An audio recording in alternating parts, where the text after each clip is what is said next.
Well, Tyler, um, this is a music podcast, but we respect all of the arts. The art of the groove, the art of lovemaking, and of course the art of sport. Absolutely. And one of the classiest and frankly most incel-driven sports has been rocked to its core recently. Uh-oh. So, what's going on? Are you familiar with the sport of chess? Would you consider chess a sport?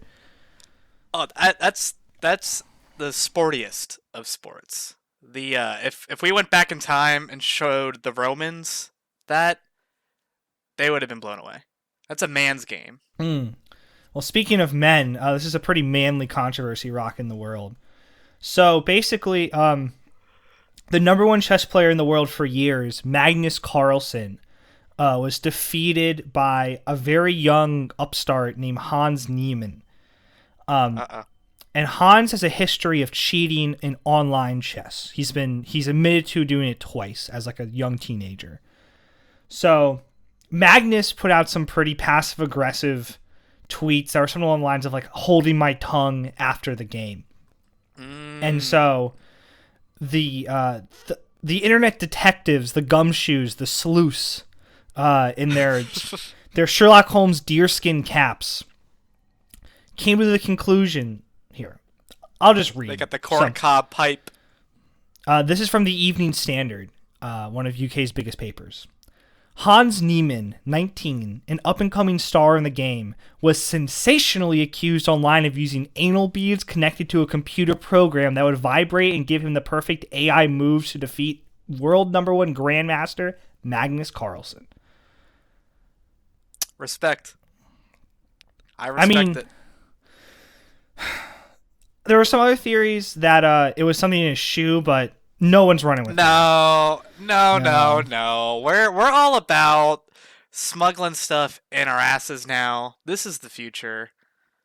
I mean, I personally think if you cheat in any sport and it's like involving your ass, it should be illegal. Like if you're getting HGH and steroid injections like in your cheek, no go. But if you're boofing it, I think it's straight. Personally. Yeah, it should definitely be allowed. I think all anal cavity-based forms of cheating should be legalized. That's my take for the day. Now, what's the general consensus? Are people standing up for the 19-year-old kid here? I am. I stand with them. I mean, like I said, it's an incel sport, so they wouldn't get the idea of just having a vibrating butt plug for fun. Yeah, they wouldn't get the idea of like an orgasm. Magnus put out a statement, actually, and he said, I had the impression that he, Hans, wasn't tense or even fully concentrating on the game in critical positions, while outplaying me as black in a way I think only a handful of players can do. To which I say, yeah, because he was getting a little prostate massage. Of course. He was in the flow state, You got nothing to stress about. So it's funny that you bring that up. So, in the world of Dragon Ball, they're always hitting these new transformations. And in Dragon Ball Super, Goku enters this thing called Ultra Instinct, which is basically like this out-of-body conscious experience where your mind just sort of takes over. Sure. I think that's what happened. I mean, you put some vibrating anal beads in there, you're going Ultra Instinct, baby, and you're seeing everything. I like to think that it like the implication of like, I prefer that it wasn't just like automated. He had like some guy with like one of those phone apps where you can control the vibrator remotely, like looking at a computer screen and like like doing it like that. So yeah, what I like to imagine is, you remember that episode of SpongeBob where he was taking the driver's test and he had to wear the hat because he had the big. That's what I imagine. There was a guy sitting in the crowd with just a really comically large hat. That he has like the like a Wacky Races looking remote control device, just like with two big knobs on it, and he's doing something else with another guy's knob, if you know what I mean.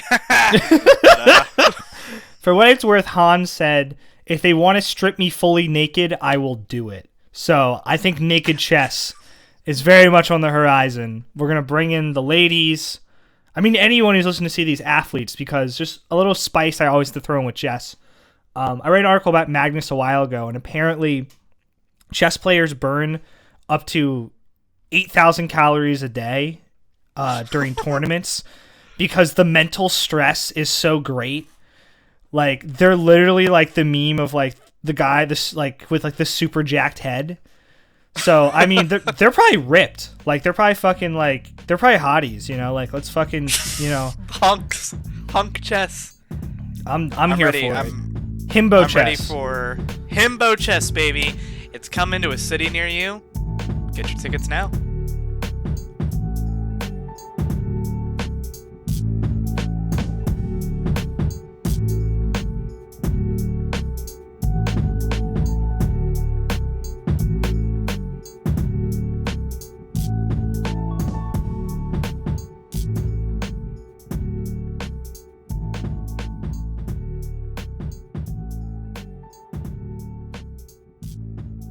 Hello everybody. Welcome to We Demand a Podcast. I'm Danny. I'm Tyler. We're two lifelong friends with two very different tastes in music, and so we decided to put this program together, get together once a month, give each other an album we love to listen to, and then enter the marketplace of ideas to compete for global dominance. So the free exchange on Second Life. This is the number one libertarian music podcast. So this month I gave Tyler an album that's very near and dear to my heart. But also, you know, we've been doing this. This is the episode 7, I believe. Yeah. And We're I think almost I've gotten triple digis, baby. Almost triple digis. Watch out. You don't want to see what happens when you get to triple digis. But I think I started to sort of get a grasp of Tyler's taste a little bit. And so, you know, for the first 6 episodes, I kind of just gave out albums that I loved, regardless of how I felt he might feel about them. But this one, Endtroducing by DJ Shadow, I think I picked it because I thought Tyler would have. I thought he'd be primed to like it from the offset. And you know, before I pitched over to you, Tyler, to give you your opening thoughts, you told me you kind of listened to this in a pretty like interesting, perhaps harrowing environment. If you want to go into that, I do have a lot of thoughts on that. We'll get to that later because that was a pretty big part of what I wanted to talk about. So.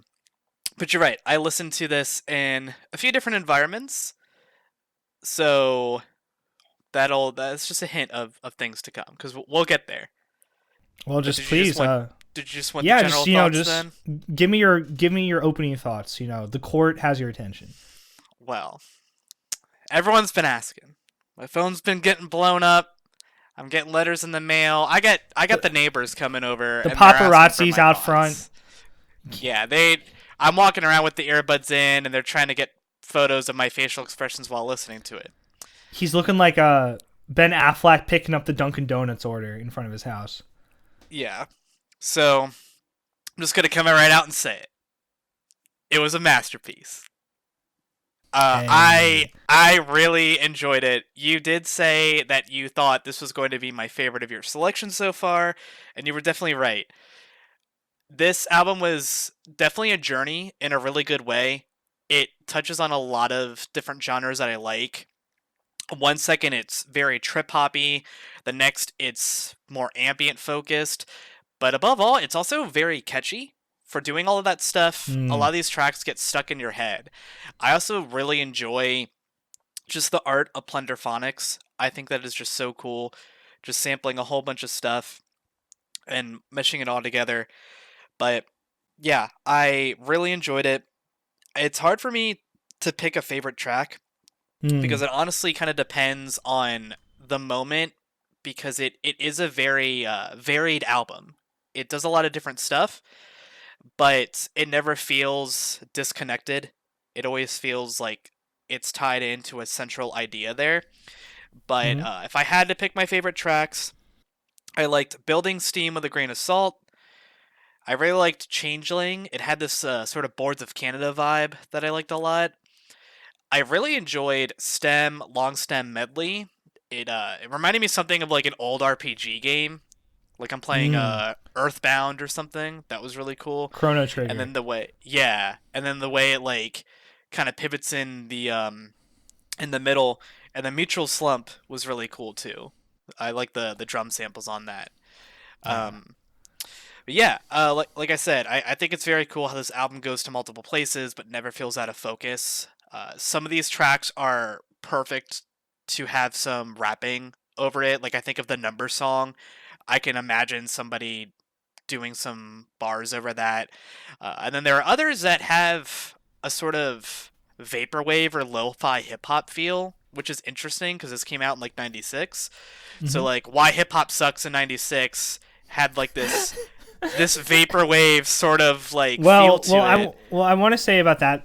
I have some particular like jokes about that song in particular, but I would say that the lo-fi hip hop beats to study focus to owes so much to DJ Shadow Yeah. in this album in particular.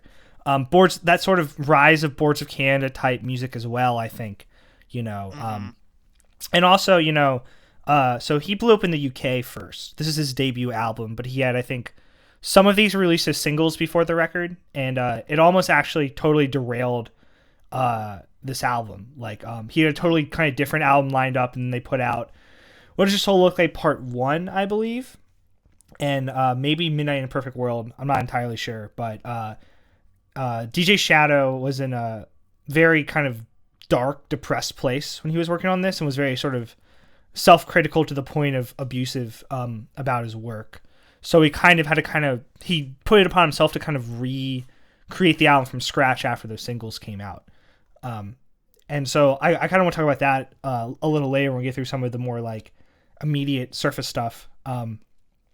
But yeah, you named a lot of my favorite songs. I think personally, beyond the ones you named, What Does Your Soul What Does Your Soul Look Like Part 1? I just fucking, it's so smooth. Like, Mm-hmm. it's like you made the butter yourself from some like artisanal cows in like real fucking Ireland, like some real fucking, You were in farm to Amish table country, shit. baby. Oh yeah, it's some farm to table. There's some flaky sea salt on top of your piece of toast, like, and then obviously, I think Midnight in a Perfect World. Like, if there's one song I'd show anyone from this record, it'd probably be that one. But something I want to touch on that you mentioned was Interesting. how varied it is, and Mm-hmm. how it's all over not all over the place, but he's doing all these different things, and like in a way, he's almost, if you think of this as him being really self-critical and trying to like make a statement, I think he's like songs like the Number song in particular, from like a DJ Chop like sample layering perspective, are very technically impressive. Um, Mm-hmm. but he's shown he can do all these things, and he's put out a lot of records. I think he's put like 6 or 7 records since this. To various levels of acclaim, nothing close to this. But a lot of criticisms he gets on his subsequent records are it's a bit too scattered. It's a bit too all over the place.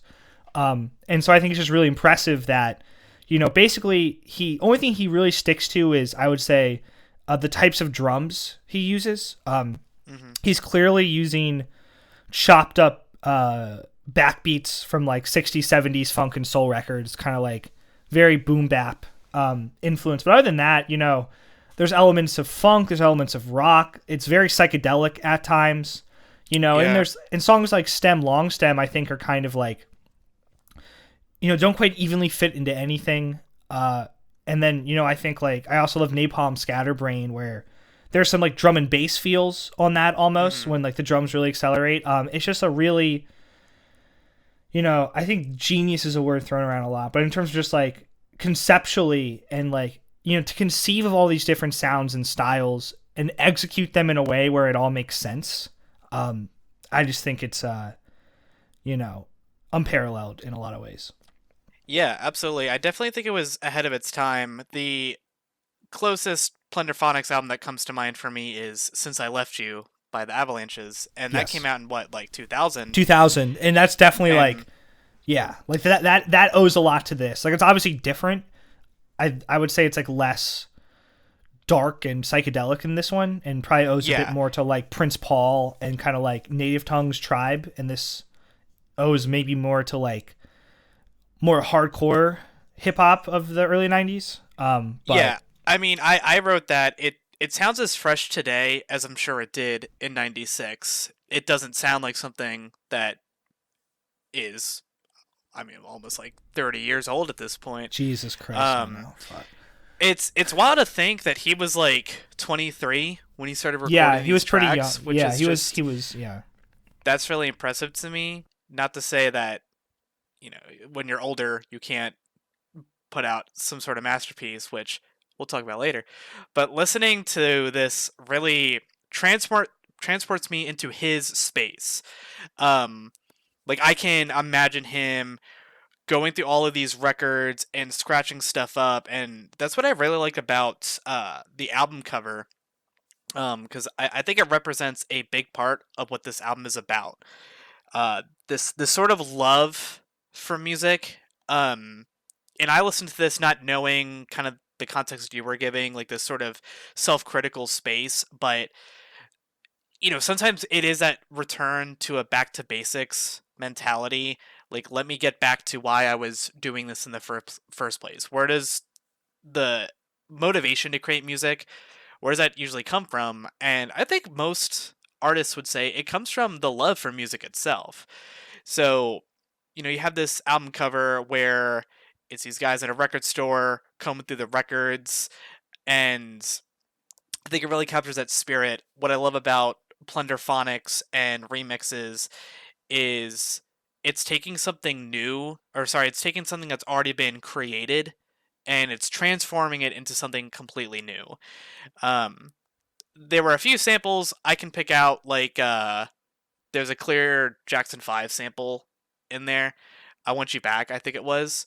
Um, but for me, that's that whole idea, and that you can create something that is, I don't want to say taking, because that has like a negative feel, but you're sampling from all these other sources and putting it together to create a brand new thing. I mean, it's like baking a cake or any sort of meal. Mm, You have all these ingredients, right. and it comes and does something new. And even adding on to that, it's someone giving you a recipe, and maybe you fuck it up or something, but you add your own personality into it. Um, there's something very beautiful to me about giving life to what could be perceived as dead media, like all of these samples that are probably from, like you said, these Motown tracks and stuff that just they're just churning all these songs out that some got lost to time, Yeah. and you're sort of resurrecting that. Uh, Obscure records and movies, and then instead of being lost to time, they're now permanently etched in music history through this record. And for me, that's, like I said, that's really beautiful, and I think that helped make this album such a memorable listen for me. It's because I was constantly thinking about that while I was doing a few listens, and I think I listened to this through definitely the most out of all of the other selections you gave me. To a point where I was listening to it not to prepare myself to talk about it, but I was now just listening to it to enjoy it. Yeah, there's a few things you talked about. It's going to be hard to keep track just because, there's a lot of thoughts running through my head. But the first thing there's two things I want to say, which is you kind of mentioned, so DJ Shadow is very much in the tradition of this underground, usually New York centric culture, even though he's from California. He's from like Central California, Sacramento area, I believe.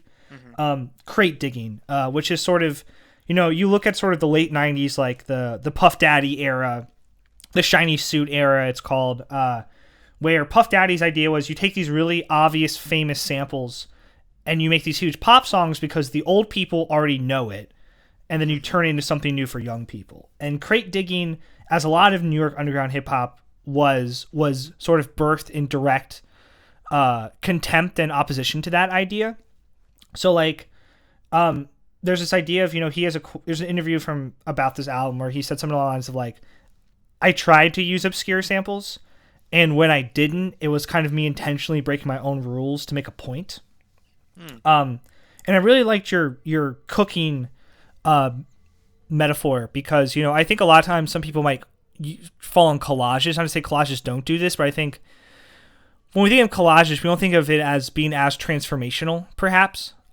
Yeah. And, like, you think of like how, think of like all the things that can be done with like garlic, onion, carrot, tomato, Right. And think of like, and like you think of like, songs like on the Number Song, like when the funk guitar comes in That's a very kind of iconic, tropey guitar line, even if it's not immediately recognizable as like, I know this song, but I understand this device and this trope. And something I really appreciate, or as someone who has produced, you know, heavy sample based hip hop before, and it's probably what I traffic in the most when I do produce. When he kind of strips back the layers and like shows you like the Number song, when he strips it back and he just kind of plays that drony guitar sample for a few like bars, and you're like, oh shit, like that's crazy. He made it like bounce like this. And the last thing I want to say, based on what you were saying about the legacy and like sort of resurrecting these old ideas. So I'm pretty sure that the album cover was taken in the main record shop he used to find the samples for this record in Sacramento. And he spent a long time there before they let him in the basement, which were like the really old and obscure and like no one's buying these fucking records. And he has, I can't find the exact quote, but it was something along the lines of like, it's very humbling to go down there because like, you know, these are kind of forgotten, you know, they can't sell them, right? Records. And it's like, you know, eventually one day we're all going to end up here. And so it's very kind of like humbling and kind of like, there's a certain mentality that comes with this idea of like, this is kind of where it all ends up. And I think if you think of that in conjunction with him, you know, being very depressed and self-critical when he makes this, and the fact that you said it's been 30 years and like, you hear the influences of this, like, you know, this is one of the albums that kind of pioneers the term trip hop, which is a UK term. But I think, you know, in a way, by him, you know, having this sentimental, colossal work that even those obscure people he said were forgotten, like, are not. And I think that's something very important about this type of heavy sample bass. What was the word you used? Plendophonics? Plendophonics, yeah. Plendophonics, yeah. I think that's an important part of it as well, you know? Yeah. Yeah, I mean, it certainly changed the game in terms of sampling, and I think there's a big, interesting conversation that I don't really want to have, but a big, interesting conversation about sampling and copyright and how a lot of hip-hop artists are rightfully fighting for the ideas of fair use and everything. I don't want to get into the nitty-gritty of that right now, I though. kind of want to talk a little bit about that, just in terms of like Well, the crate digging episode, culture. I'm Hold on, no, hold on. This is more of a historical perspective rather than any particular type of like opinion analysis. Yeah. But another a group that really influenced DJ Shadow was Public Enemy, and particularly the production behind them, the Bomb Squad. And up until I think '91, you could basically use samples royalty free use completely. And so the Bomb Squad, I think there was like 8 dudes. They'd all be in the room with their turntables and would just all start playing records at the same time. And eventually, over the course of however much time, they would eventually, like, one person might find a piece and they'd build these. You look at Public Enemy songs, there's like 12, 13 samples on a song. Yeah, a lot going on. And so a lot of these 90s producers, particularly those underground, they would either try and find the most underground samples where there was like a big, like a major label or like people, they weren't going to like search it out, or they would try and chop it or distort it in such a particular way you wouldn't be able to like, it wouldn't be immediately identifiable. Like there's an all-time classic DJ Premier song where no one to this day knows the sample, like not even him. Like, well, he says, right? Like he says, like, I found this record in like a church flea market and, you know, it didn't have any like writing on it. And who knows if that's true, but also a lot of those types of producers have gotten mad at websites like You Sampled and stuff like, yo, you're fucking exposing me to like the suits. It's like revealing a magician's secrets as well in a way. Yeah, a magician's secret that costs like a few $100,000. You know, but, yeah, that they're getting sued over animal cruelty for putting the rabbit in the hat. And I think it makes this record impressive from just like a historical, but also like I don't like talking about music business stuff, but like the fact they managed to get this shit out there, you know, and like viably on like a small indie label, I think is, given like the sort of financial concerns around this many samples, is like also a testament. Well, that makes me wonder now if they've had to clear all of those samples, you know? Because to get a lot of stuff like this on big streaming services, like I know a big reason why the the first Death Grips mixtape isn't on streaming services is because they have to clear a lot of samples that they probably can't clear. But they were Right. sampling shit like the Beatles and stuff, so it's like Right. it's a little bit Well, harder to get that as opposed to a lot of the stuff happening on this. I just like another sort of tangent, but like, when I was really getting into going from the stage of kind of learning about music to trying like being on top of a scene in kind of the early Mm-hmm. 2010s, the mixtape era was really exciting because there was the idea was that mixtapes are so popular and were always free, and there was a pretty big lawsuit, actually concerning Mac Miller, where they ruled that as long as you're not selling the song and just performing it and like making money off the performances and like the career because of it, you can't be sued. So there's a lot, like a lot of those early 2010s, late 2000s mixtapes are just like chocked full of really great, interesting sampling because the financial concerns were free before streaming became the dominant form. And frankly, like, there's, I think we're kind of coming back to a real obvious sample culture again. I think the night Yeah. people were always like, where's the 90s nostalgia during a lot of the 2010s because it's supposed to run 20-year cycles. But we're definitely in like a weird like 90s full like retro era. And so we're getting a lot of those like, here's fucking like the Jack Harlow fucking song. That shit pissed me off so much because of anyway. But I would assume they probably had to clear it at some point, but they might not clear it upon release. I can't Yeah, I say. mean, I kind of hear what you're saying with the sampling. I feel like there's a lot of sampling now that it's it's sampling, but without all of the. I don't want to say I'm not gonna say intellectualism. I'm gonna say artistry. Where Mm-hmm. what's that? Isn't it a? I want to say it's Dua Lipa that samples that what was the name of that other band that members from the Talking Heads were in? Oh! Um, You're talking about the Mariah. So yeah, I know that. So that was already a famous '90s sample. Like one of the biggest songs of the '90s used that sample, and yeah, it's Lotto and DJ Khaled, of course. It's a DJ Khaled song technically, but yeah. So not only are they sampling what was already a pretty big dance hit of the '80s, they're Tom sampling Tom like Club. yes, they're That's what's sampling one of the they're Genius sampling of one Love. of the biggest '90s songs of like all time. So Yeah, actually, and I Pitchfork. just Sorry, I just want to say Pitchfork put out their top 250 songs of the '90s list today, and that Mariah oh Carey god, song is number one, which I'm not sure I'm mad at, but I it's lazy. It's lazy. very It's lazy. very quick to touch on the list decals that I'm seeing lately. I think so much of that shit that they're putting in there is clearly to generate the hate and get people click in, and it's like, Absolutely. yeah. But there are just so many samples now where there's no substance to it. There's no thought put into what you sampled. It was just, oh, we'll use that. And maybe like you were saying, oh, older people will recognize this. They'll recognize I know there was a song that used the bass line for Psycho Killer. Hmm. And every time I would hear it, I was like, "Oh, Psycho Killer!" I'm like, "Oh, don't tease me. Don't make me think you're gonna play Talking Heads, and then you don't. I don't want to get blue balled that way. That's messed up. You don't do that to a man." I'm kind of on my like late '90s dust head soapbox, but like I think the reason it lacks artistry is it's fundamentally lazy to take something that was already very successful and kind of present it Right. as is essentially, and like crate digging Yeah. culture. Like this idea of you're in a dusty, dimly lit basement for hours looking at records, and like a Mm-hmm. lot of producers like that. There used to be this YouTube series where it would just go in these legendary producers' record rooms, and they have to pull out random shit, and you're like, they'll have 40,000 records. Like your knowledge of Right. music history, and and by extension, like music concepts, and like you just have a very different like. There's a level of like intellect. I don't want to sound like pretentious asshole, but there's a level of like intellectualism and like wisdom that Yeah. comes from ingesting that many different types and styles of music. Yeah. I mean, you obviously the more stuff that you listen to, the wider your range of influence grows, and you have a bigger understanding of music as a whole.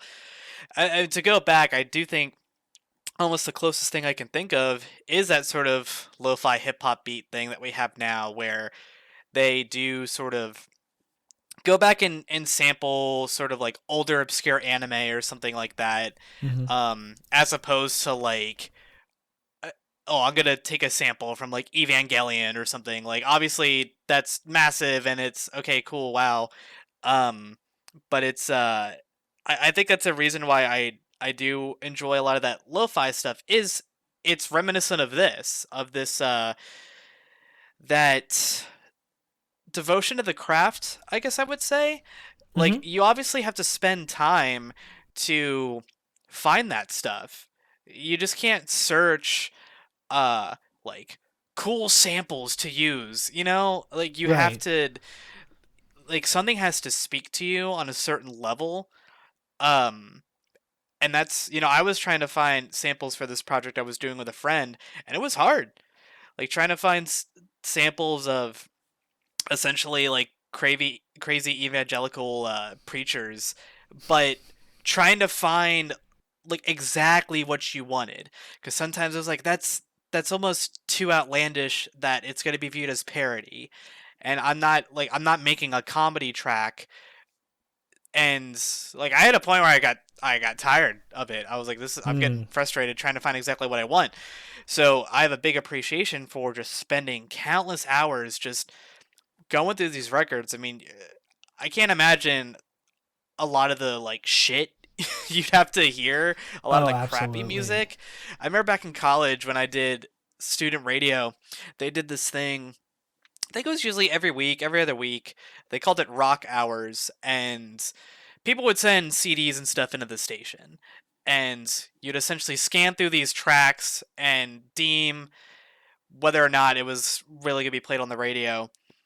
Um, and there was so much bullshit, just so much crappy music. I mean, we kind of had a law that if someone's face appeared on the album more than 3 times, it was going to be pile of shit. Like, if their face was on the front, the back, and then you open it up and it's their face again, it wasn't going to be good. And I think something to bring up with that, just like another thing is, I know there's other producers who talk about how like they might have found like their most legendary sample because like, oh, I thought the cover was cool, and I had to Yeah. go and just like give it a spin, and like Yeah, something. Go ahead. well, saying that, it reminds me of I used to go to the old Russ Library in Leesburg. I don't know why I said Shout old. outs. It's still there. Yeah, that's a nice library. Shout out Russ Library. Thanks for Shout doing your out. thing. Used to smoke a lot of weed around there when I was like 16. Used to get the hold on. You used to get the Wonka kazoozles from the idly vending machine. Some of the Damn, grossest dude. candy of all time, but I think the word was just appealing when you were stoned. Anyway, If you're you're Legend has it, if you stand outside the Russ Library at night, you can hear someone doing death metal growls out in the distance. that's not legend has it. That's just like that's not a that's, folk tale. That's just a thing that happened. that's the truth. So listeners, maybe camp out outside of Russ Library in Leesburg, Virginia. But anyways, when I was going to community college and everything, I didn't really have that sort of a Bluetooth FM transmitter thing in my car. So I Right. was listening to a lot of CDs. So I would go to the Russ Library and I would just look through their CDs and be like, "Oh, this cover looks cool. Oh, this looks interesting." Some stuff it wasn't anything that I expected. Some stuff I was like, "Oh, I really like this." And then others, like, "Oh, that was bad." But it was a really cool experience. And again, that's why I like going to record stores now and combing through their $5, $10, now like the $1, $2 Yeah, the 50 records, cent joints. Yeah, Engelbert Humperdinck records and by the stuff like pound. that. You're Just $5 a pound for the fucking like the best is when you record. go to a store and they're like, "Yo, this shit's free. Just fucking take it." Like we got to get it out of here. Um, so that was cool, and I think this is a good transition into talking about. I was listening to this album on a solo trip to Boston, and I bring that up because I went to some Shipping record out stores to in Boston. Boston. Yeah, baby. I always like to go into local record stores when I'm somewhere new because I feel like you can always every region has its own little niche sound thing. And Hmm. it's sometimes it's subtle on what you notice that there's more of. So obviously when you go into the record store that I frequently go to. Shout out Mobius Records in Fairfax, Virginia. If you go into Mobius, Shout they out. have a lot of more like punk, hardcore sort of metal stuff. Because outskirts of DC, that's historically very Right. popular. Um, so we went to like Newberry Comics. That kind of sucked ass. Like you walked in and it felt like walking into like a Spencer's or something. Like they had these coffee mugs that said "I heart farting" and, and stuff like that. And then you go Did you buy a dildo downstairs. there? They didn't have anything that raunchy. It was just maybe Hot Whack. Topic, but less Right. like No, no, no, Hot I know. Topic combined with a GameStop, you know? The kind of like corporate commoditization of like alternative culture, essentially. Yeah. And then you go downstairs and that's where they have all these records. And I was a little disappointed that they were all just major names. Um like every big artist you can think of. And again, for me, the joy of going into a record store is not trying to find that Radiohead album or like, oh, they got Bruce Springsteen over there and there's Adele, but oh shit, like they got these guys. I'm surprised they had this album here. So I went to another record store out in Cambridge. I forget what it was called. I'll have to look it up to shout them out because they're definitely listening because we're the number one music podcast on the internet. But that was the experience I wanted. It was a lot cooler. They had all sorts of stuff. It was Cheapo Records is what it was called. But I found some albums that I was like, oh, I'm that's really cool that they have this here. I was surprised to find that, but then I'm starting to go through the cheap section and just finding all sorts of really weird, obscure stuff, and that's kind of the joy from the album covers. I mean, when the record industry of the 60s and 70s was just churning all of these artists out, so Right. it kind of put me in that mindset of DJ Shadow, like imagining myself in his shoes, combing through your local record store to a point where it's like, this kid's been coming in here every day for like 6 months. He's seen everything. And I imagine like the guy at the record store is this Jack Black type character. You know, like, we're going to show you the Holy Grail. Come downstairs.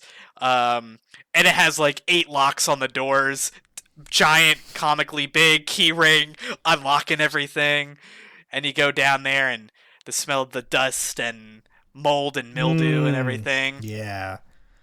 Grandma house.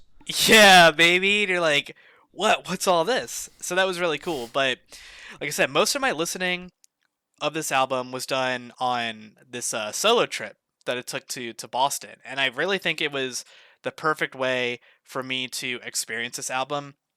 I mean, being on an airplane, like 30,000 feet up in the air, listening to building steam while you're looking through the clouds at the little tiny houses below you, it was honestly pretty moving. It was really cool. Um, Yeah. so I have this album on repeat as I'm on the subway. I'm walking through the city. I'm in this place that I don't really know, and just kind of marching to the beat of my own drum, going wherever I want, seeing all these people waiting for just local transit back in the airport, and it was really really cool. And it had me thinking about how you need certain spaces for certain music. In his book How Music Works, David Byrne talks about how music needs to be played in a certain space. Um, Space and music communicate with each other. So like if you play death metal in a honky tonk, Hmm. like it's gonna feel out of touch. It's gonna be out of place, and like disco isn't the first thing I think of when I think of like a college house show. Um, and I think the same goes for listening to recorded music as well. Like if I were to listen to this while I was driving around, I don't think I would have had. I still would have really enjoyed it, but I don't think I would have had such a impactful experience with it. Because then you Yeah. also have that memory of listening to this album while you were doing some cool shit, seeing some cool stuff, and just kind of being in the moment. And that for me was what made this a really fun and enjoyable listen. Yeah. and I think this kind of touches on one of the bigger questions, which is what do you sort of think of the idea of this being like a record born out of depression and self criticism? But like, when I got into this record, and this is gonna sound really fucking stupid, and you Uh-oh. can roast me for it, but it was around the time I started smoking weed, um, and there's something about being a high school like stoner kid and sort of like you're doing a lot of things in the shadows and Mm-hmm. your weed, especially in doses that are probably too high for your developing brain, silence is very a thing that can happen. Like like at a house party where people are drinking, things tend not to get quiet. But another thing, I've always been a night person. I stay up later than most people I know. And always have because I'm an introverted and sometimes when everyone's gone to sleep is the only time you really have with yourself to kind of like really sit with your thoughts and like be at peace. And one of the reasons I think that Midnight in a Perfect World to me is like the definitive, not the definitive, but maybe the platonic ideal of this record is that's what this record feels like to me. Like I remember driving back from my friend's house at 1 a.m. on like the rural parts of 15. And there may not be another car in sight, and just it's very like this album is like a warm blanket in many ways, like whether it be something a bit more, I would say, maybe positive feeling like Changeling, I think, or something a bit more almost like a Rosemary's Baby type soundtrack, like building scene with a grain of Yeah. salt, or whether it be something that's kind of building to these climaxes like Stem Long Stem or Napalm Scatterbrain, like the medleys, or something kind of just fucking like where it's almost like it's dark in almost a goofy way. Like I think Mutual Slump, because so much of the darkness comes from the drums in particular. It has a particular, uh, you know, like je ne sais quoi about its particular type of kind Yeah. of like moodiness. Um, and so I think that like traveling in particular, like especially when you're on public transit by yourself, Mm-hmm. there's like there's sort of the classic like truism of like being feeling alone while there's a bunch of people around you. I think that idea of this album, I think, lends itself to sort of introspection and kind of like being lost in the sounds and the developments and the textures. I think is really important to this. And I don't know, this is an album I wouldn't say I don't listen to it all the time, but I refuse to listen to songs from it. Like, if I listen to one song, I just want to run it from the top. Yeah. And I think that makes it a very particular listen, and I think environment is very important to it. Like I Mm-hmm. got my last listen to it today, walking around the city while the sun was going down, and like that to me is like to your point, is like a very good example of like the ideal sort of like introspective space for it. Yeah, this was a pretty good end of summer listen. We talked last month about how the Dive record was perfect for like peak summer. Mm-hmm. This was great with the weather getting a little bit cooler. I mean, when I was in Boston, it hottest it probably got was like 82. But even listening to it in recent weeks, where it's gotten much cooler here in Virginia, it really honed in on, like you said, it was like this cozy space. Um, so yeah, I like how you agree with the whole space matters when you're listening to stuff. Like I think anything can be listened to actively, and I think every piece of music, any album should at least have an active listening session once. But I feel that way about pretty much most media. I really hate um I really hate when people are like, "Oh, I just turn my brain off and watch that movie," or that I don't like it. I think it's lazy. Like you don't need to work hard to have any sort of media literacy or an appreciation for a piece of art, and I think that's part of where the enjoyment comes from of looking at something with a more critical eye. I'm not saying you have to go in and watch like a Marvel movie with the same sort of critical thinking skills you'd go and watch in Citizen Kane or something, but you can make something that is a bit more. quote unquote senseless and still have it be thought provoking, impactful. I mean, there's plenty of pop music that has done that, and I think this album definitely fits in. There's a lot that you can find in it that it's not necessarily saying, but I think that comes from the fact that it is a very personal album for DJ Shadow, and that will naturally connect with you. Like that comes through. Well, this reminds me a lot of Godspeed, the Lift Your Skinny Fist to Heaven, in that sort of sense, Mm-hmm. where you can actively listen to it. And I think that what really strikes me about, in comparison to some of the maybe lo-fi beat culture, there's a lot of songwriting going into these, like what are essentially beats. Yeah. Like, he's constantly adding in these very subtle, maybe other samples, for example, in the opening sort of phase of Midnight in a Perfect World, he's kind of he's doing a staccato kind of chop on the main I guess pad sample, and then that kind of goes away as the track builds. Or like at the very end of Mutual Slump, these sort of like Russian style chants that come out for a little bit. Or I think Building Steam with a Grain of Salt's the most obvious form of that like idea of like I'm building a fucking song here. It's not, but I think because of there's a very raw emotionality to it in the same way there is with Godspeed, to where you can kind of just like let the moods be the primary thing you listen to. And I think that's lends itself to maybe a bit less of an active analytical listen. Not there's anything wrong with that, like you said, but I think that's why this is such a special record, is that like it's very precise and subtle, but the emotions and moods are immediately palpable and like riveting. If that's the right word.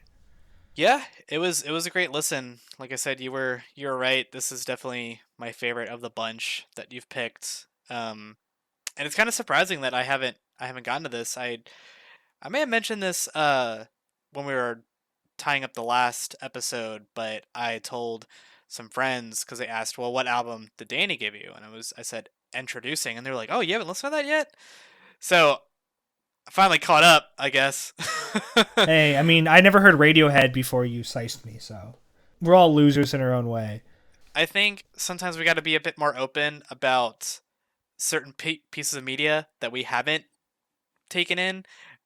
Like someone might be embarrassed to say, "Oh no, I haven't listened to Radiohead," because if people are like, what do you mean?"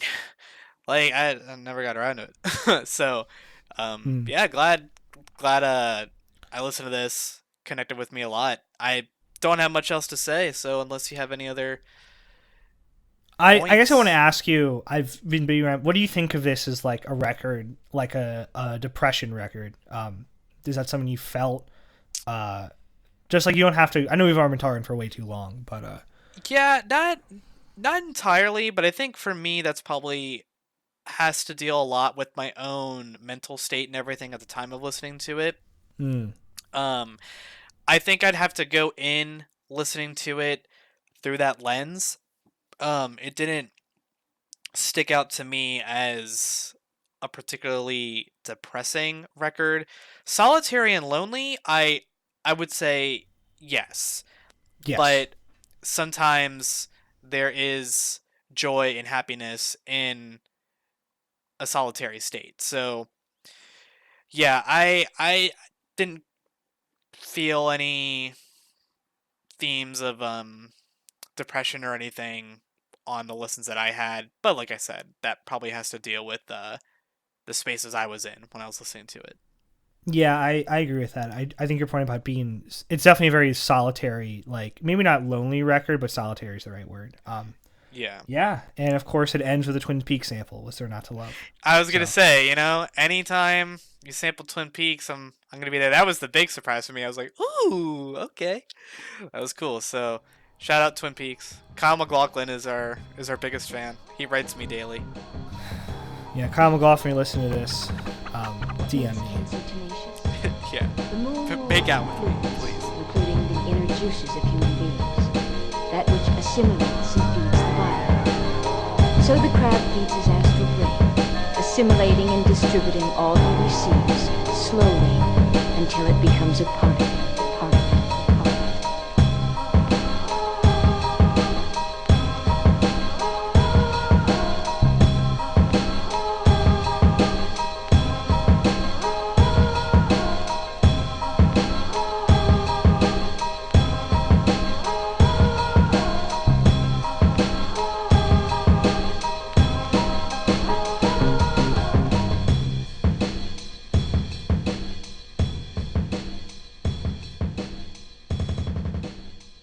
talked about news in the chess world, and there's some other big news happening in the world of Kiss. Everyone's favorite band, of course. The greatest band of all time. How many other bands have a signature coffin you can get buried in? How many other bands exist to simply make money? That is their only goal in life. You know, I think Kiss is very I can't say this word. They predicted our current post-capitalist hellscape by being a band that solely existed to merchandise. In the same way, I feel like Marvel movies exist in the same space as Kiss did in the 70s. I agree with that. It's funny because I feel like I have seen a severe lack of Kiss NFTs. Now, you can pin this down to the Kiss fan base just not knowing what the hell an NFT is. They don't know what a computer is, I don't think. I'm also surprised we don't have Kiss stamps. You'd think we would have had Kiss stamps by now. Have we ever had Kiss stamps? I don't know. I'm going to look it up. Keep talking. Okay, so 100%. I see like 7 or 8 different types of Kiss stamps here. Are they official? I don't know if the bootleg stamp industry is a thing. I mean, these look official, you know, to my eye. I'm gonna go down to my local post office tomorrow. Hold on. This is a German set of stamps from 2009. Damn. How do I emigrate to Germany? No, sorry, not German. Benin? Damn. How do I emigrate there? Carefully. Back to the news story. Big Gene Simmons update, everyone. He has confirmed. He has confirmed that he has no friends. Zip. Zero. Tyler, can you play "No New Friends" by Drake?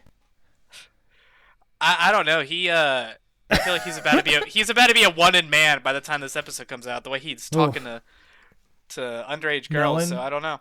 I don't know about that. This is America, you know. So, here's the quote from Gene Simmons. Even today, as I sit here, other than Paul Stanley, and we only get together when we do stuff for the band, how do I say this without sounding inhuman? I don't have friends. He continued, yeah, if friends means, gee, I don't know, what am I going to do this afternoon? Hey, you want to come over and hang out? I'm more interested in what I want to do, and I don't want to pretend that I'm interested in what you want to do, because I am not. So, this got me thinking. All right. What other kind of people have zero friends? And it makes me ask the question, is Gene Simmons a gamer? I was going to say Redditor. You know who Gene Simmons is kind of famous for being like straight edge and like being very much an asshole to anyone who used drugs or alcohol around him. So whatever that type of person is, like the pretentious straight edge person, I think. I mean, I could see gamers like that in the sense of I don't need drugs, I just need a higher kill death ratio. You know, that's what gets them high. I just need some mithril armor, you know. I need some legendary loot in Destiny, and just my gamer score just keeps getting bigger and bigger. I need the $10,000 Team Fortress 2 hat. Yeah, they're spending all of their rent money this month on the Fortnite Battle Pass and TF2 hats. Let's not bring Fortnite into this. No, Fortnite is in here. Fortnite is happening. We're getting added to Fortnite, everybody. I didn't wanna leak that, but we're going in there. You can catch me, Tyler, Goku, and Rick Sanchez at the MLK Memorial in Fortnite. Okay, so since I got a confession to make, I have been playing some Fortnite with some friends. We have been playing Fortnite, and yeah, I'm coming clean, everyone. I'm confessing. I fucking did it. How much did you pay to play as Gene Simmons in Fortnite? I haven't bought any skins because I think it's funny to get defeated by the guy with the default skin. I think that's the ultimate sign of disrespect. But I can see Gene Simmons being a gamer. I can't lie. Just like my brain is like tilted because I don't drink caffeine, but I had 2 cups of coffee today, so I was so tired. not to cut you off, but yeah, Gene Simmons has big gamer energy, He's probably dropping on Fortnite right now. But you mentioned the Martin Luther King experience on Fortnite. So my friend and I discovered that there's a website that has all the server codes for essentially every Fortnite event they've done. So for example, we went to the Naruto universe, and it's funny because these assets exist in the game. Like, you can be Naruto in Fortnite, but you're doing this little mission. It's like, go see Naruto. So you run into like the Hokage building, and when you walk in, it's like a mannequin. Like, the skin is just gone, so everyone you're talking to is a mannequin, which I think is hilarious. But anyways, we found out that we could go to the Martin Luther King virtual experience, and I was uncomfortable like the entire time. No way. No. You're telling me the Fortnite MLK experience was perhaps a poor reading of the room, perhaps tonally inappropriate? Nah, you gotta chill. Listen, if I want my Goku to do the Carlton Banks dance and the whip and the fucking floss dance in front of an I Have My Dream speech. No. Before you go any further, to be fair, they restrict what emotes you can do. So you can't floss, you can't hit the gritty, you can't do any of that. You can hold up a sign that has like a rainbow on it that says love. That's worse. Honestly, that's somehow worse. I honestly think it is. But you're walking through what is a not super great recreation of the National Mall, and they had this swelling orchestral music, which I don't think I need music to tell me that maybe the speech was impactful in some way. You have to remember this is supposed to be for like 6-year-olds who've never been outside. So like that's true. Maybe they do need this. And it's I think it was a good concept in theory. Hey, let's create a virtual space that you can explore, and I'm all for that. I'm all for using video games for that kind of shit because it gets kids interested in history. But then there's like these mini games you can do, like collect these bubbles, and then my friend and I get attacked by police. No, it's not quite that bad. There is something very surreal about seeing a photo of people getting hit with a fire hose as my friend is standing next to me in his Goku skin. Jesus. I think the worst bit though was we go through some portal and we are outside of a diner. And they're talking about the diner sit-ins. Oh, my fucking God. Now, thankfully, they don't let you go in. But at that point, we were like, oh, yeah. Because some of the minigames require multiple people. And they reference Rosa Parks and shit. So I'm like, is there a portal that takes me outside of a bus or something? I don't want to find out. So we did live that experience. And I don't think I'm better for it. I would say you're worse for it. They're bringing it back. They're doing it again. And apparently the King family like approved this, and they were all over it. Again, like I said, good idea in theory. Your heart was in the right place, but nah. I mean, it could have been. It could have been a lot worse. They could have put you outside of like a balcony or something. That's all I'm gonna. You're in Memphis, Tennessee. That's all I'm gonna say. You're writing a letter from Birmingham jail. Oh my God. So I'm speaking directly to Epic Games right now. Because I was not Epic. Yeah, I said this to my friend. I said, I want the JFK experience. And he goes, oh, what speech would you use? And I said, speech? Oh, no. No, we're not using a speech. Well, I mean, think of all the great things you could do. You could have him and his, like, drug problem. You could have him getting, like, physically and verbally allegedly abused by his, like, mafioso dad. You could have the minigame where you have to have sex every 24 hours or else you get debilitating migraines. Someone gets to be Marilyn Monroe. You could have covering up your liver condition to the public is another one. And then, of course, the climax. Getting brain all in the whip. You know what I mean? Just getting absolutely... Can we add an emote of when Jackie was trying to escape from the car? You mean like looking hella thick? Can that be an emote my character could do in Fortnite? You know, low-key, the Lyndon B. Johnson experience might be even better. I think at this point, every president needs his own experience. Cause... Can you imagine the fucking... I mean, the obvious one is Donald Trump, right? And Bill Clinton. Those are the Bill those Clinton experience, baby. Those are the obvious ones, but like fucking like I don't know, like the William Henry Harrison experience. You just die of pneumonia in 12 days. Speaking of experience, speaking of experiences and dying in 12 days, I gave you an album that talks about the American experience. Absolutely. So, I gave Danny the album God's Country by the Oklahoma City band Chat Pile. Some people think I say Chad Pile, so I'm making a point to say Chat Pile.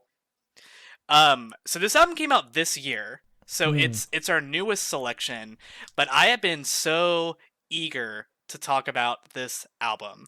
Since I first listened, I don't think I've stopped thinking about it. It's dirty, it's brutal, it's intense, it's visceral, it's motherfucking Chat Pile. It's sludge, doom metal, noise rock, all in one.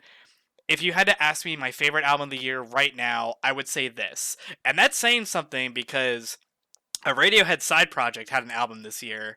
So I like this more than essentially like a Diet Radiohead album, but it has been a long time since I've listened to an album that has just been in my head, outside of the music, but just in my head so much long after listening. So after weeks of me waiting to ask this, what did you think?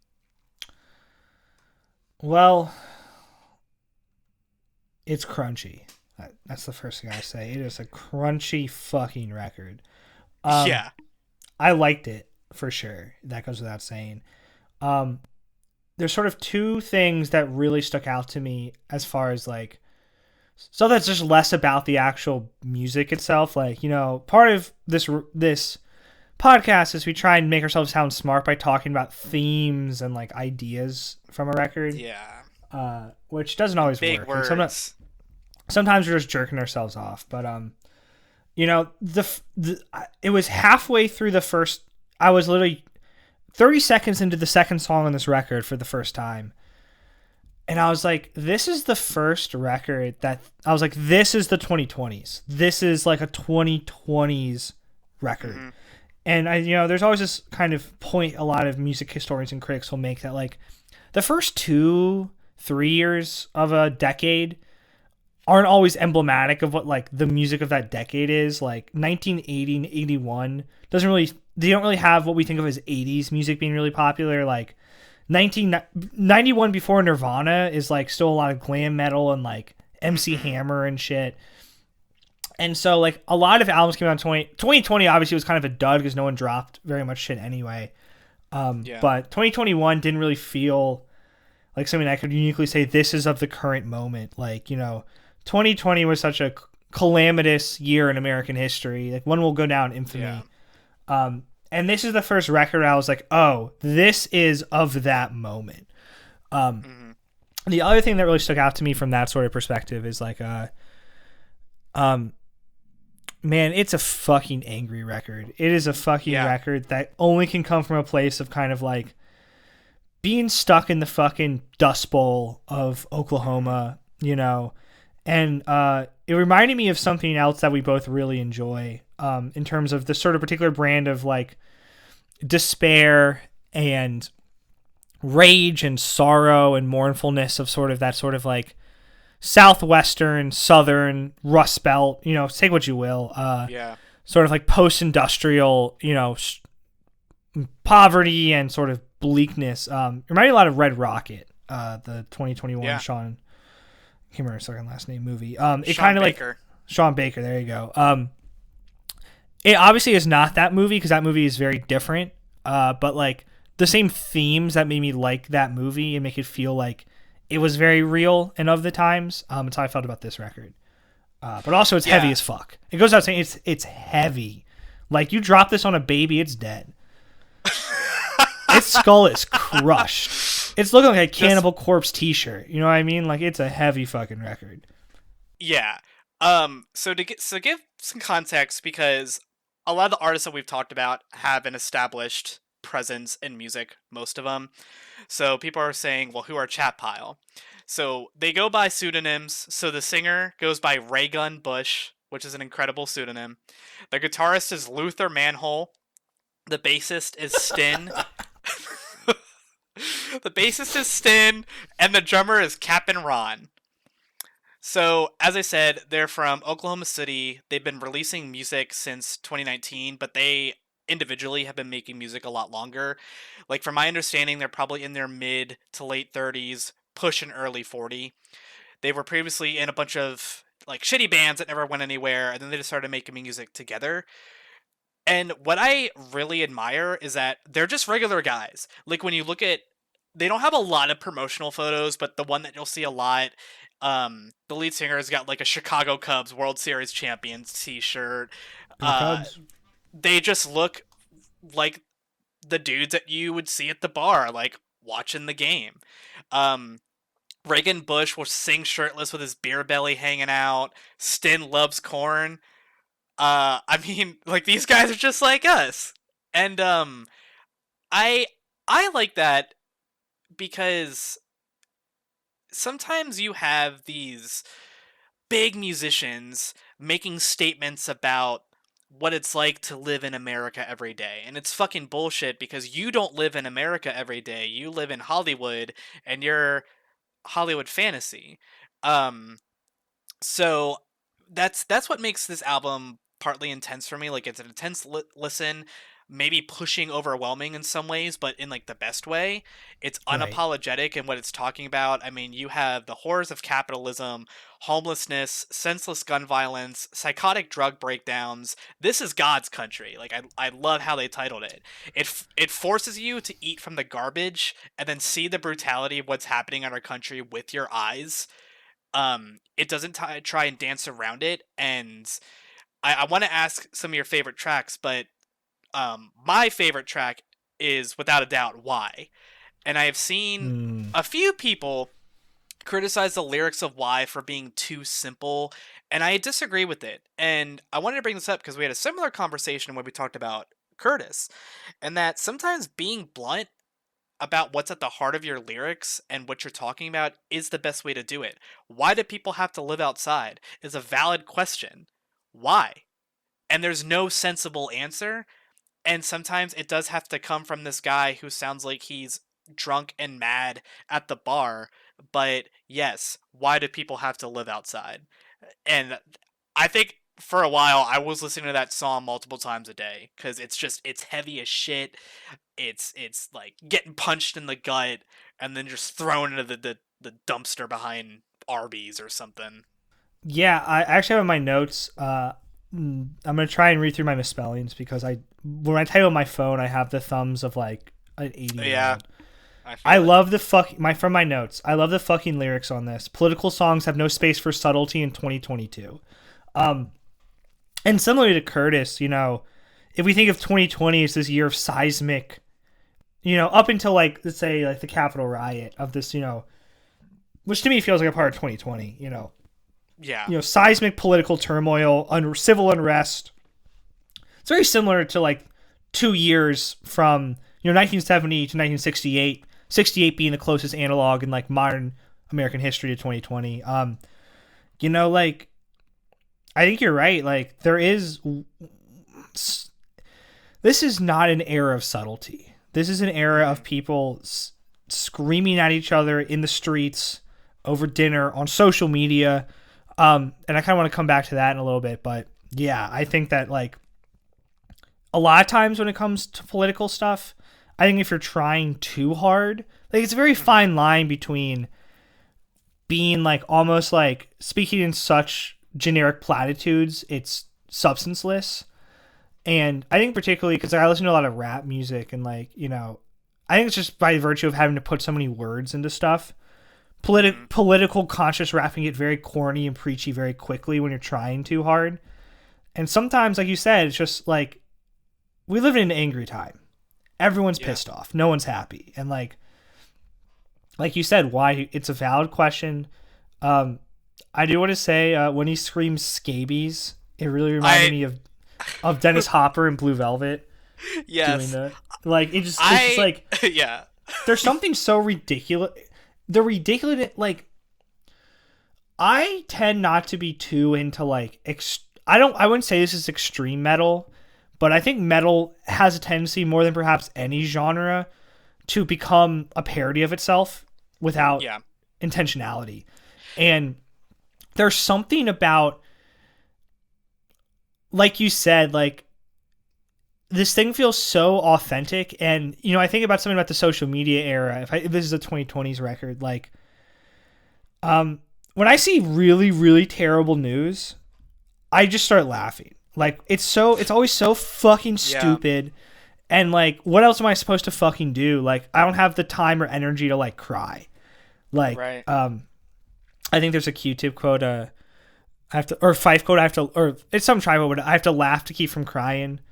So much going on, people dying, like, and I think that like, you know, this record deals with very serious, heavy things, but it has that veneer of what I'd call social media brain, like Twitter brainworms, you know, like it has that unique brand of like, it's not ironic detachment. That's so 2015. It's like this sort of like, so, you know, like almost like information overload psychosis. That I think we all kind of try and tune down the back of our brains. Yeah.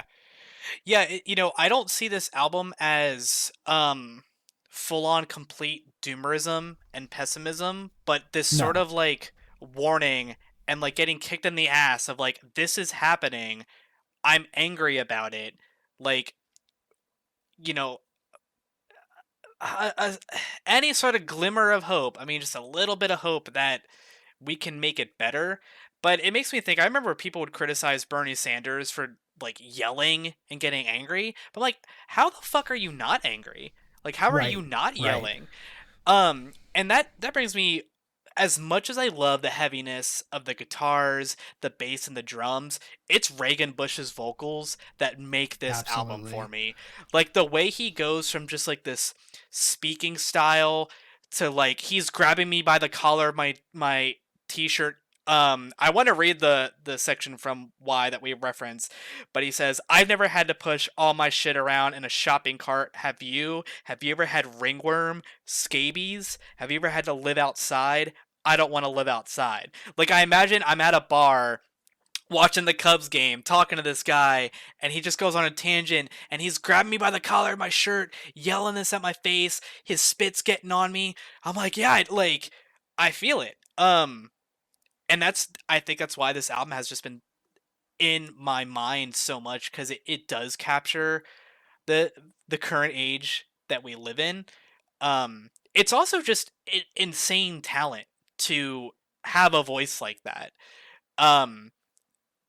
Where it's not, it's not screamo, it's like pushing that. And I would almost say this is more of like, it's like sludge noise rock. Like, there's a metal influence, but there's definitely big influences from like the Jesus Lizard, and they've been on record talking about how big of an influence Korn is on their sound. I was going to say Korn is all over the rhythm section on this. Like, Korn is such a distinct like rhythm section, and like the drums in particular. I know you said Stim's the one who says he loves Korn. Like, you can really fucking hear it, especially on like fucking, which one is it? Anywhere. I think when the drum intro to Anywhere is like straight out of fucking like like those mid-90s Korn records. Yeah. And I mean, you bring up Anywhere. Some of the lyrics on this album, that is a track that is difficult for me to listen to because it's just so visceral. Um, Again, with this band, I feel like we need to reference a lot of the lyrics like as they are. Um, but essentially, Anywhere is a song about being somewhere and there's a mass shooting, and it starts off, at first your hand was in mine, there, smiling and walking, then the world split open, I think there was brain on my shoes. And Ray Gun Bush, during the chorus, is just like, stop it! Stop it! And it's just the way, it's like, who is he directing that to? I view it as both the person committing that act, but also a collective, like, we need to stop this from happening. Um, and then the line that for me, when I first heard it, it like sent a shiver down my spine. It's, this can't be real life. If I could push things back 10 minutes, this wouldn't have happened. I never would have come here. Cause like, how can you live in America and not have that thought in the back of your mind of like, the chance, as slim as it is, like I could be a part of that and I could be a statistic, and God forbid you are in that situation, that's obviously something your mind has to be thinking. Like, if I could just rewind time to like 5 or 10 minutes, I wouldn't have come here. And again, going back to this being such a blunt, it's not painting over the cracks, it's forcing you to like see this shit and feel it. Even from the opener Slaughterhouse, like comparing just how capitalism just decimates through just the worker Right. through a slaughterhouse allegory. It's fucking genius. And it says a lot that this album has been getting so much coverage. So how I found out about it was this album was put out by a label called The Flenser, which I Mhm. love. They're based in San Francisco. They put out a lot of heavy experimental stuff. Bands like Have a Nice Life, Planning for Burial, Midwife. At some point, I'll probably have albums from all of them that we'll talk about. But they kind of push some stuff that kind of teeters on avant-garde. Um, and the guy who does Planning for Burial, he tweeted like, "Oh, you gotta check out this Chat Pile Records." And one of my good friends was also talking about it. I was like, "Well, I'm gonna listen to this." And I was listening to it. I was driving to hang out with some friends out in like Arlington. And when I got to Y, I like wanted to pull my car over and just like start smashing everything that I could see. Like, I cranked my volume all the way up in my car. Like, my car is shaking from the volume. Um, it was just intense. And it doesn't let up. I mean, the final track, Grimace Smoking Weed .jpg, is kind of like you were saying. This, I think that track above all probably symbolizes your point of when you see bad news, you can't help but laugh. Um, and this song is about a guy essentially having a psychotic breakdown while on heroin or something, and he sees a demon that is either Grimace or appears to look like Grimace, that essentially tells the guy to jump out of the window and kill himself. And just like the middle section where he's like, face, no, stupid, shut up, face. It's like, shit. Like, this is intense. And from what I understand, some of this is like sort of personal. Like, they've had these experiences. I mean, these guys are from Oklahoma City. Um, Oklahoma isn't the best, not to no fault of its own, but I do want to say a little something about Oklahoma. A shout out to Daniel Friend. He is Daniel and a friend, and also our friend, my friend, your friend. And he's everyone's friend. His family's from Oklahoma. And so he used to spend his summers there as like a kid. And you know, he'll speak fondly about stuff sometimes. But every year his mom's like, "You want to go back?" And he's like, "Nope. I don't think he's been back in like a decade." As soon as he had the free will not to, like, there's fucking, it is the Dust Bowl for a reason. And a term I want to use that you've been sort of touching on, righteous indignation, I think is like, it does, like, and I think I this is the point I'm gonna keep harping on. I think I have this as Grimace.jpg as sort of like the culmination of all this. Like, I don't know if it's the most emblematic song on the record, but it's definitely like the climax. Like, everything is fucking terrible. Like, you're surrounded by inhumanity of homeless, you know, Slaughterhouse, there's a line in there sort of talking about like, or there's phrases talking about sort of like being driven insane by industrial noise, which kind of reminds me of like a lot of David Lynch concepts, like there's more screaming than you think. Yeah, like sort of like this sort of like all this, like it can be literal or metaphorical, like violence and chaos going on in the background. Pamela is very much about like the depression of losing someone and being sort of driven to the edge of that. Yeah, which is that song is literally Friday the 13th fan fiction. I love it.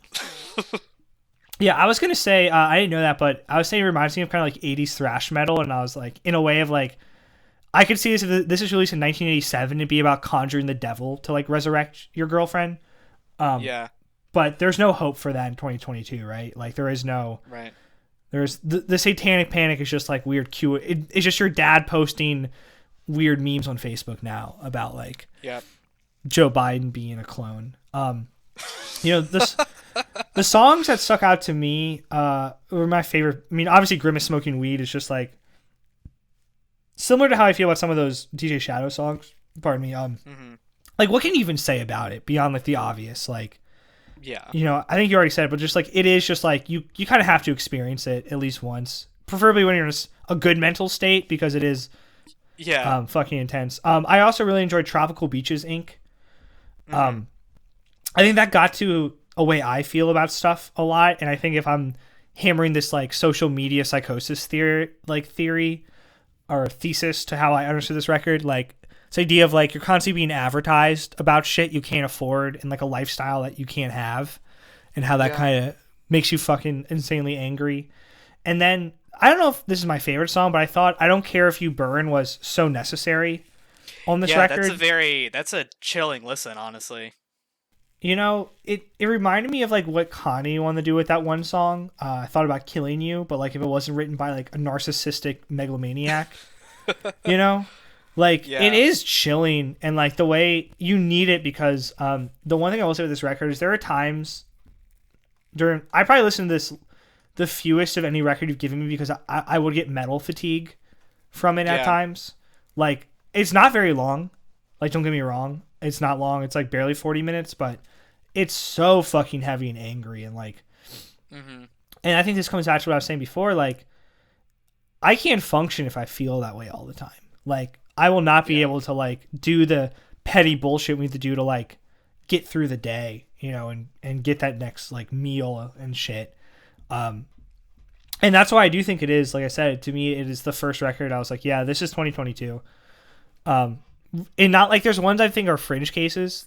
But this is like, yeah, this is the 2020s. This is, this is to, I think, Slaughterhouse, like, the idea of sort of like things in the background driving you slowly insane and perhaps quickly insane. I think that's what really punched me in the gut as someone who's probably not as attent to the lyrics as you are, where obviously I pull out some of the lyrics and recognize them, but I wouldn't be able to just like beyond why the lyrics are just unavoidable. But yeah, it is a powerful record.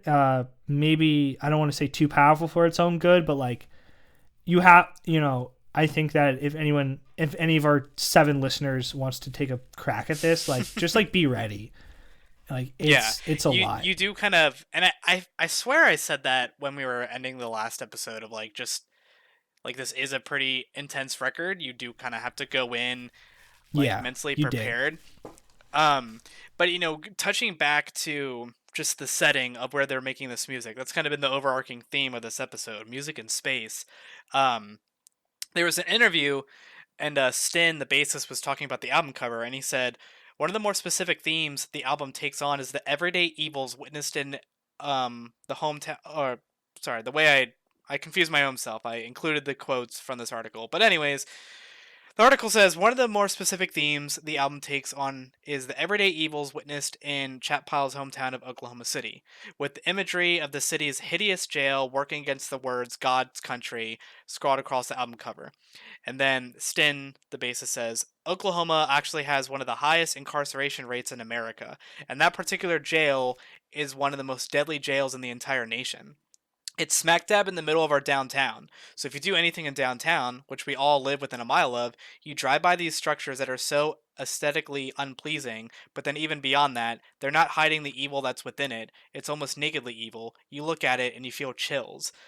It's the visuals. Um this music is painting visuals without through a visual medium, and I think that's really awesome. Really tough to do. Um he also has a bit about Grimace smoking weed where he says, if you want to do a deep read on that, you could say Grimace is the American government, or living in America turned out these sick little boys who are monsters, purple men. I'm purple too. Um, and as dark as this band gets and their lyrics, and back to my point of just kind of regular guys, there are moments where they really show a lot of humor, especially in their interviews. So I mean, I was when you were gonna say talking, like I think I brought that with the scabies line, and obviously like I think it's enough of a counterbalance to make it not just like a total just like destructive listen.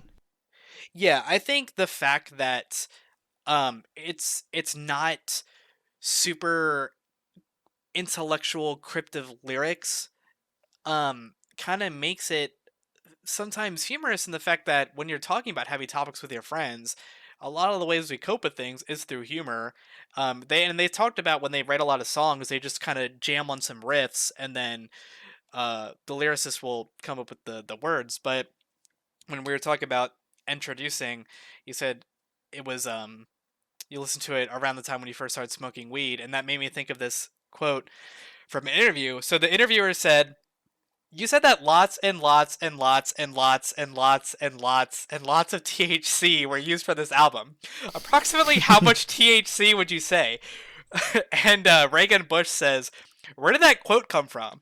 I would never say lots that many times. When it comes to weed, at least, half of us are elite super soldiers, but we will all serve. We will all serve dutifully. Much like conversation, laughter, sex, good food, movies, it's an essential spice of life. And then Stin says, yeah, sorry, Raygun, that was me on the lots. I was having trouble expressing how hazy the recording was without getting hyper literal. Without getting hyper literal on the THC consumption. Mark my words, though, it was a nearly worrisome amount.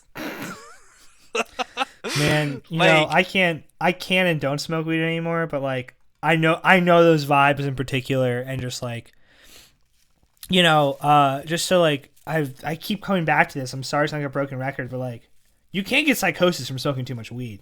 Like it is psychoactive, and like that boundary between manic laughter and just like real the way it heightens like certain emotions very strongly. yeah. It really comes through, man. Like it is a I, fucking yeah. like It's, you think of weed as very peaceful, like sedating drug, but like like there is that side too, man. Like their stoner metal exists for a reason. right. I always think of that part in Brain Damage by Pink Floyd when the guy starts laughing and it gets almost like psychotic. I don't know if you know the part that I'm talking about. I can't say I'm familiar. Um, Maybe I'll throw it in with my editing skills. Who knows? Maybe Pink Floyd will come from us and try and take us down because we have so many listeners. But yeah, I also wanted to talk about the production of this album because it's really interesting. They essentially did it all very DIY and pretty inexpensive. So Stin had said that the drums are actually an E-kit that their drummer is playing live with no click track. The E-kit triggers drum samples that we can manipulate to give it an industrial tonal quality. Um, this makes self-recording a breeze and gives us a liberty to manipulate the sound to be quite a bit larger than life. I think it's really evident from the very get-go at the start of Slaughterhouse. It's like boom, boom, boom, boom. Just like the drums are. It's like they're banging on a fucking tin drum. Uh, Yes. and then Reagan Bush was saying that the recording process, it was born from necessity, but it's really the only way to do things. We've each been recording our own music since at least our teen years. There's really no reason for anyone to ever pay someone to do shit that a computer has made pig sample for the masses. The internet and computer programs have completely equalized the medium. You can make a record or a movie or whatever you want if you really want to. To tie in, he references Tangerine by Sean Baker, was shot on iPhones, and Tangerine was one of the best movies of the century so far. Stin added, and messing around in bands for many years has taught us anything, is that you can't rely on anyone else to share your vision, or even show up to help when the time comes. I think we have a strong point of view, and the best way to express that is by doing as much of the process as possible yourself. It also doesn't hurt that we don't have any money to spend on anything, so this is this is certainly the cheaper option. I could see us possibly working with a recording engineer who actually knows what they're doing one day, but it would have to service the broader picture of whatever we're attempting at the time. And I really like that. I was talking to my buddy, and he was saying that Chatpile are his heroes right now because they're essentially like all 40-year-olds that are these leftover scraps from the screamo post-hardcore scene, and they're still kicking ass and making great music. And supposedly they've been getting some offers to do some pretty big tours, and they're essentially like, yeah, we can't do that because we have jobs. Like, we got 40-hour office jobs. We can't just drop what we're doing and go on tour. It's like they didn't expect. Come on. Yeah, No, hold on. I have a really good anecdote for this. I'm gonna give another shout out to a homie, Ryan, my freshman year college roommate. Ryan is a brilliant computer programmer, and I may have, you can say I either destroyed or enlightened his life our freshman year, because I got him back into Magic the Gathering. And Ryan is now, I don't want to take all the credit, but Ryan is now a professional Magic the Gathering analyst. He writes the foremost he writes the leading analysis column on a particular format of Magic, one of the more popular ones. And he's on the edge of Pro Tour. Like, I think you have to be like top, you have to place like top 160 in these big regional tournaments. And he's consistently finished, like, last time I talked to him, it's been a while, 162, 161, 163. But he also, has this very high-paying software engineer job. And I'm like, Ryan, like, fuck your job, man. Like you can always come back to, like, data science, but, like, how many times in your life do you get a chance to be a fucking professional Magic the Gathering player? Yeah. And I think it's the same thing. Like, I get it, but also, like, man, like, I want these guys to go on tour and just be like, we'll figure it out. But I get it, But that's also part of the dissonance of the time, like. Right. I really don't think, I mean, of course they didn't anticipate this album being as big as it became. I mean, I think Pitchfork gave it Best New Music, but for me, the sign that it was, like, a big deal was when Wilco put out their favorite albums of the summer, and they fucking had Chatpile on there. Like, if Wilco highlighted my album, I would probably die from a heart attack. I can't imagine, because Wilco are fucking gods, and for them to be like, yeah, that was something we really enjoyed listening to, that's an honor. So I do really want to see them live, just because I feel like this is music that has to be experienced. I can only fucking live. imagine the pit at a show like this. There's a photo they put on social media of people at a show, and it's a bunch of, like, chubby, beer-bellied white guys shirtless, and I'm like, hell fucking yeah. Like, that's exactly what I want to see. I might be one of those guys. Who knows, I'm trying to be, I kind of want to come back to your point with the production and to bring it back to Korn. Man, those early Korn records sound like dog shit. Like, you listen to the self-titled Korn record, it sounds fucking awful. And this sounds better than that, don't get me wrong. And, like, there are times where, like, me as a bit of, like, someone who might have had some vested interest in making, I think that, like, their point about DIY production, having an engineer, like, there are some types of music where you really want it to be super clean, and, like, but, the moments when the mix breaks through, like, when you can, when the mix is clean enough, the bass lines really come through. Because I thought the bass on this record is what really stood out to me. It's like, this whips fucking ass. But that muddiness and that sort of, like, a wall of sound low end to the record that only comes from when you're don't have a high budget production, it just adds to like the disarray and the chaos and the, it's not foreboding because it's in your face, but it's sort of like, you know what I mean? Like that sort of like active dread of it all. Like the claustrophobia, that's what it is. The claustrophobia of like being stuck in chaos. And much like how those early Korn records sound like shit, but it just adds to it. It's like, you listen to Korn records, like here are 5 dudes, white dudes with dreads, high on meth. One of them's calling themselves Head. Another one I think is like Monkey. And they're fucking out here screaming their hearts out about like childhood trauma. Like it just like adds to it. In the same way, like here's a bunch of, middle-aged, fucking maybe dads, who the fuck knows, just fucking angry at the world. And like, do you really want to hear that produced by fucking like, I don't know, like leading audio engineers? Like I'm trying to think like rock music isn't big anymore. Like fucking like Butch Davis or whatever. Like, do you want to hear like the Warped Tour mix of this record? Like, fuck, man. Like, get the fuck out of here. You know what I mean? I really like his point about essentially he's like, look, we know what we want this to sound like, and we can just do this. I mean, this kind of music lends itself well, where sometimes it being a little bit shittier is better, but I think it sounds great. I don't think it sounds bad. It's just not like this is not like a pinnacle of engineering or even mixing for that matter. But that doesn't mean it's bad. Like we talked a lot about DIY music with DJ Shadow, and like, he was doing that in a super DIY, like using one machine to do all that stuff. And like, I mean that I think a lot about how technology plays a really important part in music. Like, and how like technological innovations maybe emerge in ways we don't fully understand when we listen to music unless we like actually read about it. And like, like they were saying in the interview, like, there's something very like American about this sort of like very Oklahoma homesteader. Like I'm doing this shit my fucking self. You know what I mean? Like, fuck you. Like, I'm not playing by your fucking rules. You know what I mean? I'm smoking weed with Grimace, and we're recording this shit on like a cracked version of Ableton. Like you know what this honestly, to bring it full circle, you know what this almost reminds me of in a way? What? Fucking Soulja Boy. Like Soulja Boy recorded that entire debut album in a trial version of Fruity Loops, which meant you couldn't save anything. You couldn't save any files.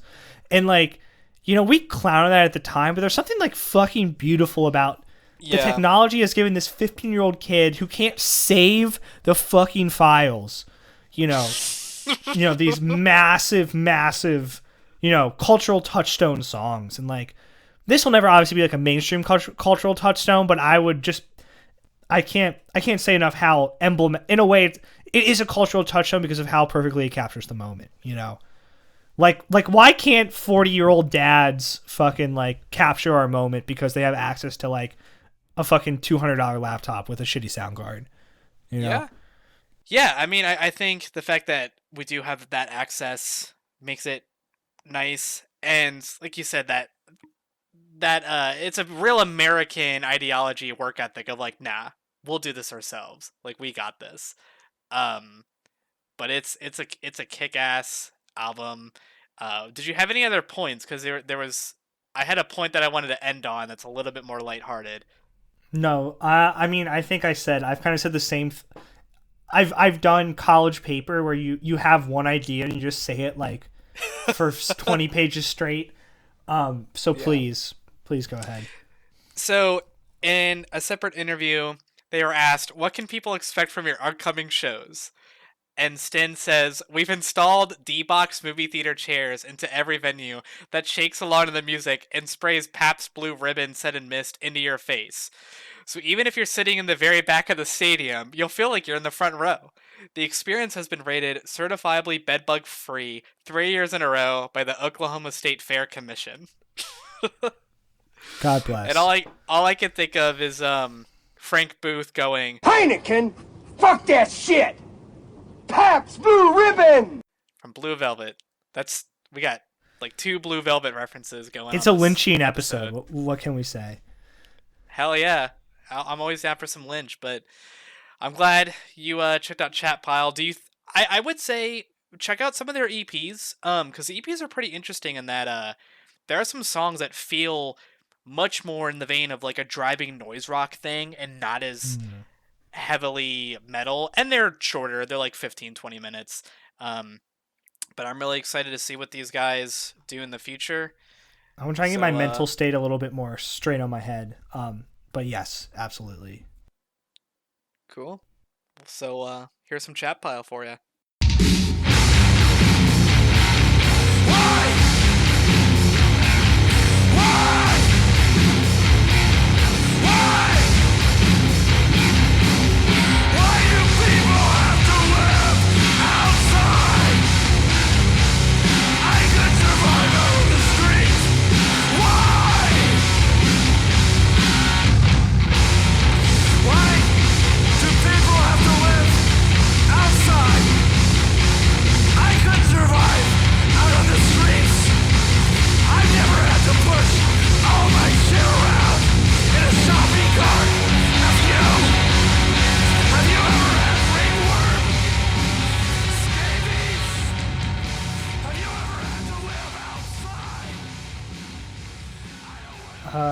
No, Tyler, it's been a pretty exhausting episode. And I just want to do. We've been through it. I want to do a beverage check. I want to know what you're sipping on when you're recording the podcast. Right now, I'm sipping on a very flat Poland Springs lemon sparkling water. It's probably the shittiest sparkling water on the market, but it does cost $1.19 for 33.8 ounces of artificially flavored piss. Damn, sounds good. Tyler, bev check. Usually I got some water that I'm sipping on, so I got that, but I got something a little extra today. So I want to shout out. People might not know, but we've been getting sponsors on our podcast. Getting a lot of offers. Yeah, and we comb through them. Danny and I. We're discerning. We have integrity. You know what I mean? Like, you can't just buy us. You know what I mean? Yeah, you have to have a product that really speaks to us. And, I want to shout out our newest sponsor, Dave's Breast Milk Emporium. Yeah! Woohoo! So Dave's Breast Milk Emporium, they got all your breast milk needs. They don't just have human breast milk. They got breast milk from cows, You can even get some chinchilla breast milk. If there's breast milk that you're thinking of, boy, they got it. So hit them up if you're. It comes in all sorts of different kinds. Usually liquid. You can get it solid sometimes. You can get like sludge like expired. Yeah. It comes in all shapes and sizes. So shout out one more time, Dave's Breast Milk Emporium. For all your breast milk needs, come to Dave's Breast Milk Emporium. Weehaw!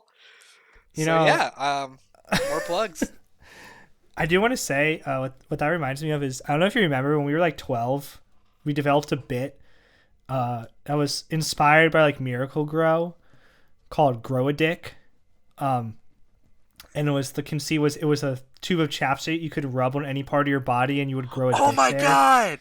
Oh my god! And I remember you should do a bit where you're like, my name is Rick. I put grow a dick on my dick, and now I have 2 dicks. I don't know. It's a very visceral memory from middle school. Much of which I try to black out, but that is insane. It just goes to show how little our sense of humor have developed since we were like 12 years old. Man, like I'm still laughing at that. That was still funny. Like, I don't know. I mean, there was a lot of awful stuff about middle school, but we did some funny shit back then. Yeah, I mean, it was mostly terrible. It was probably some of the like looking back on it, probably the most tormented I've been mentally in my life. But like, we definitely made some lemonade out of lemons. Yeah, so. I mean, obviously we had the Jesus Mobile that we made. That was the folks aren't ready for the Jesus Mobile. Yeah, maybe that's for another episode. Episodes, yeah, I'll say it's another episode. That was intense, but good old middle school fun time. We lived it. Oh my god. No shout outs to Smartsville Middle School. That place was ass. But yeah, but I will shout out Mr. Pete Peterson Peters. I will not shout out Mr. Peter Peterson Peters. I thought that man was a pedophile. So, well, that's why I'm shouting him out to bring attention back to him, so maybe the cops can like investigate. I'll say this is not the time to raise pedophilic panics about public school teachers, but you go off, Tyler.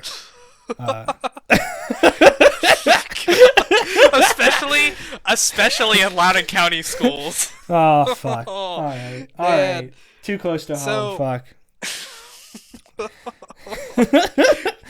God. Oh man, I gotta time to put on the chat pile again. Fucking hell. I might have to do that. I need to get my trains back on the rails here. Whew. All right, what are we gonna listen to next month? What are we doing? Well, Tyler, I thought after giving you a record, you were primed to I'm gonna push the boundaries again. Here we go. We're going back in the dance music, but more dance fusion, I'd say. It's from one of, I would say, our greatest pop artists of our time, and one of our greatest jazz artists of our time. It is Kate Trinata and Robert Glasper, the Art Sciences remixes. Okay. I think you'll like this one more than Disclosure, but I could be wrong. But I could have given you a one I thought you would not like at all. So I'm bridging the gap here. I'm being somewhat democratic. All right. I respect it. So after giving you something that was very heavy and intense, I decided to mix it up.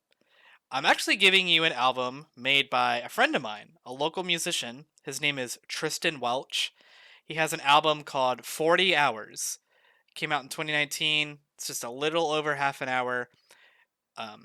It's some great instrumental ambient guitar stuff. I have a lot to say about it. And I told Tristan I was giving you the album to listen to, and I think he just went, nice.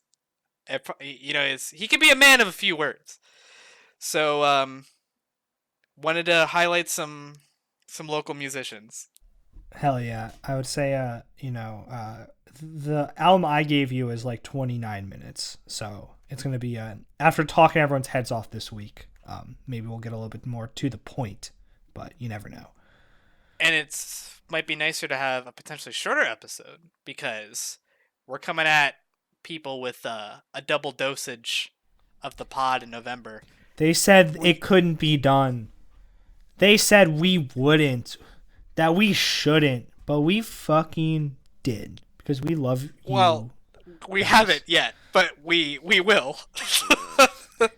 So there are some chances that they could be proven right.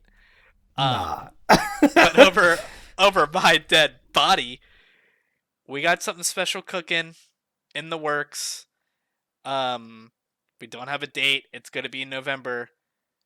But you better ready your little butts because it's going to be great. Can I at least give a little hint? If you're in the know, you know what I mean.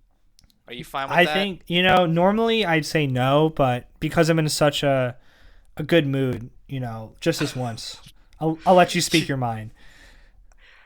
I think it'll be a good podcast to enjoy some Orange Julius too. So, if you know, you know. If you know, you know. If you know, you know. Push a T there. That's it. I mean, I ain't got much else. It's our longest episode yet. It's probably our best. We keep getting better. I somehow feel like the In Rainbows episode is longer, but I think this might be the best one yet for sure. So, shout out to ourselves. Yeah, shout out Danny Sundlesek. Shout out to Tyler Garling. You know, shout out to us. Hell yeah. So, I just want to end saying that Reagan Bush could probably beat up Tom York. So, think about that one, folks. We'll see you next time. Enjoy the World Series. That'll probably be over by the time next episode comes out. So, au revoir.